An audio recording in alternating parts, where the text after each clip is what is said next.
Ben ritrovati al meteo. Qualche disturbo sulle nostre regioni, ma vediamo il dettaglio di giovedì 12 luglio. Sul Veneto sarà bel tempo nella prima parte della giornata con ampio soleggiamento un po' su tutti i settori. Dal pomeriggio però si accenderà l'instabilità sui rilievi del Bellunese e su quelli vicentini con qualche rovescio o temporale a carattere sparso. Temperature minime tra 15 e 20 gradi, valori massimi compresi invece tra 25 e 30 gradi.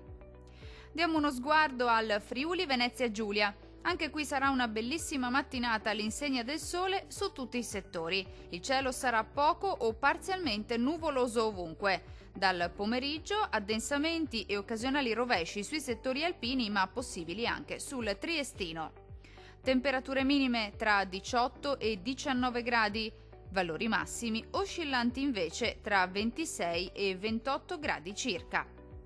Vediamo infine la situazione del Trentino Alto Adige. Bel tempo su tutta la nostra regione, specie al mattino, ma col passare delle ore si accenderà l'instabilità, con temporali sparsi ma piuttosto frequenti, possibili un po' su tutti i settori. Temperature minime tra 15 e 19 gradi, valori massimi compresi invece tra 26 e 29 gradi circa.